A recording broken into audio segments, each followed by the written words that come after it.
శ్రీ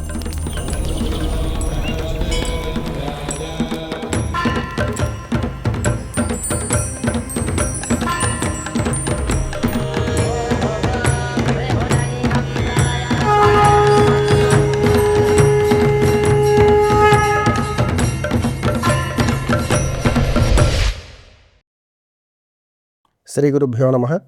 సింహి అపరాజిత మహామంత్రాలయానికి స్వాగతం. అహం కమలానందనాథ. చాలామంది జప విధానాలు చేస్తూ ఉంటారు. ఒక మంత్రాన్ని గ్రహించి గురువుగారు చెప్పినట్టుగా జప నిర్వహణ చేస్తూ ఉంటారు. ఈ జప నిర్వహణే దేవీ దేవతలను ఆకర్షించడానికి ప్రధానమైన మార్గం అనుకుంటారు. జపం చేయడం చేతనే యజ్ఞ ఫలాలు పొందేస్తాము అనుకుంటారు. ఏ కామ్యం కొరకు అయితే జప విధానాలు నిర్వహిస్తారో అది జపంతో పూర్తయిపోతుంది అనుకుంటారు. జపం అనేది సంగ్రహణతో సమానము అని చెప్తారు. ఇక సమర్పణ అనేది హవనానికి కేటాయించారు. అంటే మనం చేసేటువంటి జపాలు ఏవైతే ఉంటాయో అవన్నీ యజ్ఞ ఫలాలని సమీకరించినట్టు. ఆ సమీకరించిన దాన్ని సమర్పించడానికి హవనము అనేది మార్గం. హవనం అంటే హోమం. జపం చేతనే యజ్ఞఫలం అనేది పూర్తి స్థాయిలో ప్రాప్తించదు. కేవలం అర్హత సాధిస్తాడు. దేనికంటే సమర్పించడానికి. ఆ సమర్పణ సక్రమంగా జరిగితే కనుక అప్పటిదాకా చేసినటువంటి జప విధులు ఏవైతే ఉన్నాయో, పటుత్వం ఏదైతే ఉందో అది సంపూర్ణంగా దేవీ దేవతలకు అందించి దానివల్ల లభించేటువంటి యజ్ఞఫలాన్ని సాధకుడు పొందగలుగుతాడు. ఒక వ్యక్తి ఒక మంత్రాన్ని గ్రహించి సాధనా మార్గంలో సాధకుడి కింద మారాడు. మనలో చాలామంది ఆ సమయంలో ఎవరైనా లభిస్తే వారి ద్వారా మంత్రగ్రహణాలు అవి చేసిన వారు కూడా ఉన్నారు. మంత్రాన్ని గ్రహించిన తర్వాత ఓ 40 రోజులో 90 రోజులో ఈ మంత్రాన్ని ప్రేరణ చేయండి అని గురువుగారు చెప్పారు. ప్రేరణ చేశారు. యజ్ఞఫలాన్ని సమీకరించగలుగుతున్నారు. అంటే సమర్పించడానికి కావలసినటువంటి ధాతువుని సమీకరించుకోగలుగుతున్నారు. ఇక్కడ సమర్పిస్తేనే యజ్ఞఫలం. జపం అనేది వ్యవసాయం లాంటిది. అంటే మనం జప నిర్వర్తన ప్రతిరోజు చేస్తూ ఉంటే చక్కగా వ్యవసాయం చేసి ఆ ఒడ్లు అవి వస్తాయి కదా, వాటన్నిటిని కూడా సమీకరించినట్టు.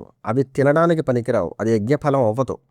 యజ్ఞఫలం ఎప్పుడు అవుతుందంటే దాన్ని రూపాంతరం చేసిన తర్వాత, అన్న పదార్థంగా వండిన తర్వాత మాత్రమే గ్రహించడానికి పనిచేస్తుంది.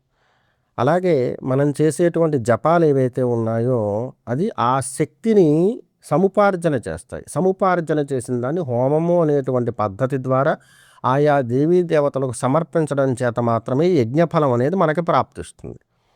యజ్ఞఫలం మనం పొందడంలో ప్రధానమైనటువంటి పాత్ర వహించేది హోమం. కొన్ని సూత్రాలలో జప సంఖ్య 1,00,000 జపం చేస్తే తద్దశాంశ హవనం అని చెప్తారు. వారాహి లాంటి మంత్రం ఉంది. ఒక 10,000 జపం చేశాడు. దాంట్లో తద్దశాంశ హవనం అంటే 1000 హోమం చేయాలి. 1000 హోమం చేయాలంటే 4 రోజులు పడుతుంది. కొన్ని శాస్త్రాల్లో జపం ఏదైతే ఒక సంఖ్యను నియమించుకున్నది ఉందో, నిర్వర్తించింది ఉందో దాంట్లో తద్దశాంశం తర్పణం అని చెప్తారు. పాంచభౌతాత్మికమైనటువంటి క్రియలన్నీ కూడా ఇప్పుడు చెప్పేటువంటి ఒక మంత్రాన్ని గ్రహించిన తర్వాత చేసేటువంటి పురస్చరణ విధులు ఏవైతే ఉంటాయో అందులో ఉంటాయన్నమాట. తర్పణము దానికి ద్రవ పదార్థాన్ని ఉపయోగిస్తారు. పాలు, నీరు, ఇతరమైన ద్రవ్యాలు కూడా చాలా ఉన్నాయనుకోండి. వాటితో కూడా తర్పణాలు చేస్తూ ఉంటారు. జప నిర్వర్తన వాయుస్వరూపం అని చెప్తాడు. ఇక హవనం అనేది అగ్నిస్వరూపం. వీటన్నిటినీ కూడా సమీకరించుకుని అంటే ఈ పద్ధతులన్నీ చేయగలిగితేనే పురస్చరణ పూర్తవుతుంది. జప సంఖ్యలో 10వ వంతు తర్పణాన్ని ఎంచుకోండి. 1,00,000 జపం చేస్తే 10వ వంతు తర్పణం చేయండి. ఆయా దేవీ దేవతలకు నచ్చేటువంటి ద్రవ్యాలు ఉంటాయి. తర్పణంలో ఏ ద్రవ్యం వాడాలి అనేది గురువుగారు చెప్తారు. ఎక్కువ శాతం పాలను వాడతారు, ఆవు పాలనే. ఇక తర్పణం తర్వాత హవనం. తర్పణ సంఖ్య ఏదైతే చేశామో దాంట్లో 10వ వంతు అన్నమాట. 1,00,000 జపం చేస్తే 10,000 తర్పణాలు చేస్తారు. ఈ తర్పణాల విషయంలో కూడా చాలా సందేహాలు ఉంటాయి. ఈవేళ మొదలు పెడితే సద్యస్కాలంలో ఈరోజే పూర్తి చేయాలా అని. అలా ఏమీ ఉండదు. 10 రోజులు పెట్టుకోవచ్చు. రోజు 1,000 తర్పణం చేసుకోవచ్చు. కాకపోతే తర్పణ విధి అనేది జప విధి కన్నా అత్యుత్తమమైనది. ఆ సందర్భంలో బ్రహ్మచర్య వ్రత నియమం, దీక్షా నియమాలు ఖచ్చితంగా పాటించాలి. అది 10 రోజులైనా 20 రోజులైనా చేసుకోవచ్చు తర్పణ విధి, కానీ నియమాలు పాటిస్తూ ఉండాలి. జపం ఒక మంత్ర గ్రహణ చేసిన తర్వాత ఆ వ్యక్తి మొదటి 10 రోజులు కూడా దీక్షా నియమాలు ఖచ్చితంగా పాటించాలి. దీక్షా నియమాలు గురువుగారు చెప్తారు. అందులో బ్రహ్మచర్యం అనేది ఖచ్చితంగా ఉంటుంది. ఏకభుక్తం కూడా ఉంటుంది. రోజులో ఒక్కసారి వండిన పదార్థం తినాలి. తర్వాత పళ్ళు లాంటివి తీసుకోవచ్చు. ఇది 10 రోజులు ఖచ్చితంగా ఏ మంత్రాన్ని గ్రహించినా చేయాలి. దాని తర్వాత అనుష్ఠాన విధిలోకి వస్తాడు. ప్రతిరోజు యథాశక్తిగా జపం చేస్తాడు. కొన్ని మంత్రాలకు మాత్రం బ్రహ్మచర్యం ప్రధానంగా చేయాలని నియమం ఏమీ లేదు. గృహస్థ అయితే కనుక బ్రహ్మచారి ఎలాగో బ్రహ్మచర్యంలోనే ఉంటాడు, దాన్ని అతిక్రమించకూడదు. గృహస్థుకి బ్రహ్మచర్య వ్రత నియమం అనేది కొన్ని మంత్రాలకు చెప్పబడి లేదు. అవి మంగళప్రదమైన మంత్రాలు, కుటుంబ శ్రేయస్సుని అభివృద్ధిని మనకి కలగజేసేవి. అటువంటి వాటికి పెద్ద నియమాలు ఉండవు. తొలి 10 రోజులు దీక్షా నియమాలు ఉంటాయి. ఇక ఈ జప విధానం యావత్తూ కూడా సక్రమంగా నిర్వర్తించిన తర్వాత దాంట్లో 10% తర్పణాన్ని వసుకుతారు. శుద్ధ విద్యలన్నిటికీ పాలుంటాయి. కొన్ని విద్యలు ఉన్నాయి తీవ్రమైన తామస విద్యలు. వాటికి గురువుగారు సూచిస్తారు ఏ ద్రవ్యంతో తర్పణం చేస్తే బాగుంటుంది అని. తర్పణ విధి కూడా పూర్తి చేసుకున్నాక హవనంలోకి వస్తారు. ఈ హవనము అనేది చాలా ముఖ్యమైనది. ఇందులో చాలా రకాలు ఉన్నాయి. అందులో ప్రధానమైనవి చెప్తారు. మొదటిది లౌకికాగ్ని ప్రతిష్టాపన. ఇది సర్వులు ఆచరించుకోవచ్చు. దీని గురించి ప్రత్యేకంగా మీకోసం వీడియో చేస్తా. మీ ఇంట్లో ఉండి మీరే హోమం చేసుకోవడానికి ఎలా సంసిద్ధులు అవ్వాలి, ఎలా హోమ నిర్వర్తన చేయాలి అనే దానికి సంబంధించిన వీడియో చేస్తాను. ఆ వీడియో మీకు అలవాటు అయిందనుకోండి, మీరు సొంతంగా కూర్చుని, ఎందుకంటే అందులో వైదికమైనటువంటి పద్ధతులు ఏమీ ఉండవు. లౌకికాగ్ని ప్రతిష్టాపన అంటారు. ఆపద్ధర్మంగా ఈ వైదిక విధుల్లో ఉన్నవారు సైతం చేయదగింది. ఇతరులు వైదిక విధుల్లో లేకపోయినా సరే లౌకికాగ్ని ప్రతిష్టాపన చేసుకుని వారు ఏదైతే మంత్రాన్ని ప్రేరణ చేస్తున్నారో ఆ మంత్రానికి సంబంధించిన హోమం చక్కగా వారి ఇంటి పట్టునే చేసుకోవచ్చు. ఇది లౌకికాగ్ని. అర్థమైంది కదా. సర్వులు చేయదగింది, పెద్ద నియమాలు ఏమీ లేనిది, సులభంగా అయ్యేది లౌకికాగ్ని ప్రతిష్టాపన.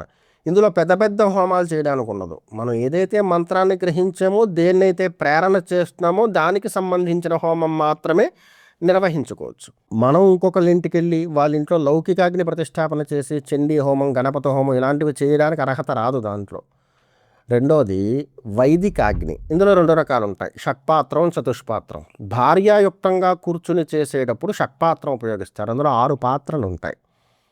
ఇక చతుష్పాత్రం బ్రహ్మచారైనా కూర్చుని చేసుకోవచ్చు. చతుష్పాత్ర ప్రయోగం చేసి అగ్ని ప్రతిష్టాపన చేయొచ్చు. దాంట్లో వైదికమైన మంత్రాలు ఉంటాయి కాబట్టి అది గురుముఖంగా ఖచ్చితంగా చెప్పుకోవాలి. ఈ చతుష్పాత్రం కానీ షట్పాత్రం కానీ చేసేటప్పుడు ఒకవేళ ఆ విధానం మనకు అలవాటైతే మనం ఇంకొకరికి సహకరించవచ్చు. లౌకిక అగ్నికి అలా ఉన్నది.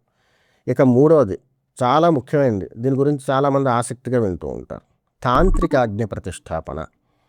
తాంత్రిక అగ్ని అనేది అందరికీ తెలిసిన సింబల్ ఏంటంటే ట్రయాంగిల్లో ఉంటుంది. ఆ ట్రయాంగిల్లో మనం ఆవాహన చేసేసి దాంట్లో దేవతాహ్వానం చేశాక హోమం చేయడం అనుకుంటారు. ట్రయాంగిల్ అనే సింబల్ కరెక్టే, అంటే ఆకృతి కరెక్టే. కాకపోతే అగ్ని ప్రతిష్టాపన భిన్నంగా ఉంటుంది. దాంట్లో పంచదశ కర్మలు ఉంటాయి అగ్నికి.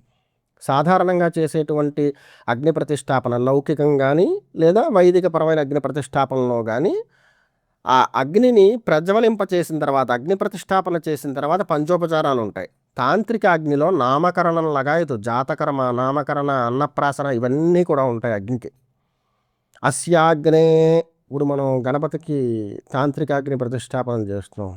అస్యాగ్నే మహాగణపతి, అస్యాగ్నే ప్రత్యంగిర, అక్కడ నామకరణంతో ప్రారంభం అవుతుంది. జాతకర్మ, నామకరణ.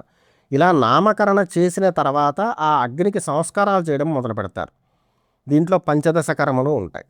ఈ పంచదశ కర్మల్ని కూడా దానికి విధి కింద నిర్వర్తిస్తారు. తాంత్రిక అగ్ని ప్రతిష్టాపనలో పరిస్తరణ అని ఉంటుంది. పరిస్తరణ అంటే హోమగుండానికి 4 పక్కల దర్భలు వేస్తారు కదా, కట్ట కింద కట్టి.